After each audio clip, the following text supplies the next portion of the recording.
Et pour parler de l'épidémie de Covid-19, nous recevons notre invité, le docteur Jacques Raynal, ministre de la Santé. Tante Yorana. Bonsoir. L'épidémie semblait marquer le pas cette semaine. 100 nouveaux cas ont été détectés en 24 heures jeudi, mais 213 le lendemain. Quelle est la situation à l'heure où nous parlons? La progression du virus ralentit-elle? Oui, en fait, d'une certaine façon, on observe depuis, je dirais, presque 3 semaines maintenant, une accalmie. Euh, c'est un ralentissement, mais un ralentissement qui reste quand même limité. Nous avons beaucoup moins de cas qui apparaissent chaque jour, euh, mais il faut rester très prudent. Il faut rester très prudent. Je pense que la raison de ce ralentissement, c'est que la population, malgré ce que l'on vient de voir au marché de Papeete, qui est une exception, la population semble bien respecter les gestes barrières. On le voit dans les quelques commerces qui ont été ouverts. Il y a des mesures qui ont été prises par les commerçants. Et puis, il y a ce fameux couvre-feu. Ce couvre-feu qui fait que, je ne sais pas si vous l'avez observé, mais Papeete se vide un petit peu plus tôt ou un petit peu plus vite le soir, et les gens restent chez eux. Le couvre-feu semble très bien respecté d'après les informations que nous avons. Et ceci aidant, c'est une des raisons, c'est probablement la raison principale même, qui fait que nous avons observé un net ralentissement de l'évolution de l'épidémie qui allait, il n'y a pas si longtemps, vers la hausse assez inquiétante. Exactement. Avec l'arrivée des vacances et le retour des enfants scolarisés à Tahiti, faut-il craindre une recrudescence des cas dans les îles? Oui, tout à fait. Et c'est la raison pour laquelle nous avons mis en place une stratégie, en quelque sorte, une stratégie de dépistage pour les enfants, notamment pour les internes qui vont retourner dans les îles. Et également, dans chacune des îles, les Tavanas ont mis en place localement des mesures, ont pris des mesures pour éventuellement faire respecter une septaine, c'est-à-dire faire en sorte que les gens restent chez eux quand ils arrivent de Tahiti ou de Montréal, qu'ils restent chez eux pendant une période qui est de 7 jours, et puis une surveillance accrue de la part des personnels, alors des personnels de la santé, bien sûr, qui sont sur les îles, et de la part des personnels communaux. Pour ce qui est des personnes hospitalisées, le protocole de soins a-t-il évolué ces dernières semaines ou avec le retour d'expérience, c'est-on mieux les prendre en charge?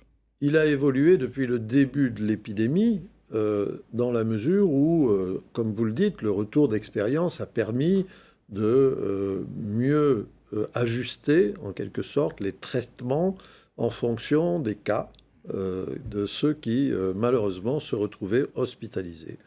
Où se situe le taux de mortalité ici Alors, en Polynésie comparativement à d'autres le pays? taux de mortalité en matière de cette épidémie n'est pas si important que ça. Il est de 5 pour 1000 cas.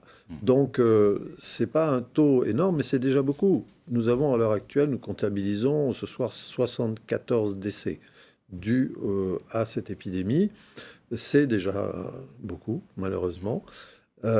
Nous espérons que ce ralentissement que l'on observe actuellement va permettre aussi d'abaisser les cas les plus graves, mais il y a encore en service de réanimation plus de 20 personnes qui sont en réanimation aiguë et qui sont à risque. Des médecins libéraux proposent localement de soigner leurs patients avec de la chloroquine. Une liste circule même sur Facebook, ce qui a entraîné le dépôt de plaintes de certains médecins qui y figuraient, sans leur consentement. La question de la chloroquine divise les praticiens et la population est un peu perdue sur ce sujet. Quel est votre point de vue? Oui, cette question a divisé, non seulement ici, mais également en En métropole, a métropole. divisé le corps médical même.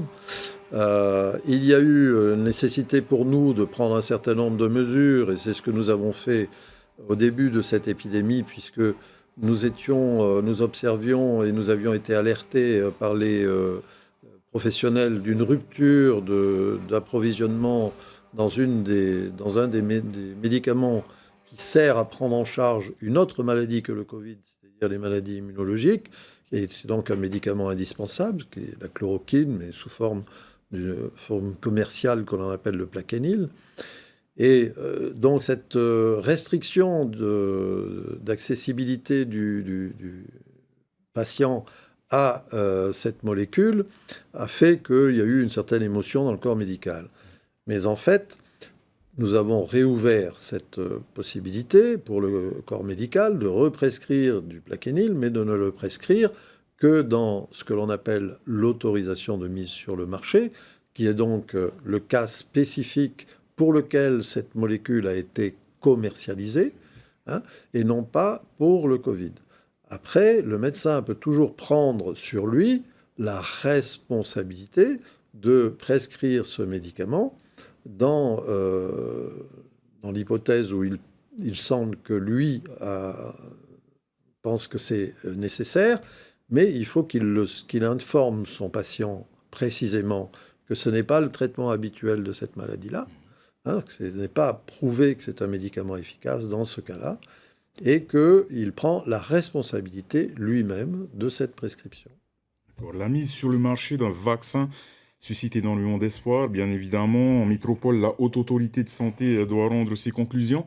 Demain, sur la stratégie vaccinale, une campagne de vaccination pourrait débuter à la fin de l'année ou début 2021.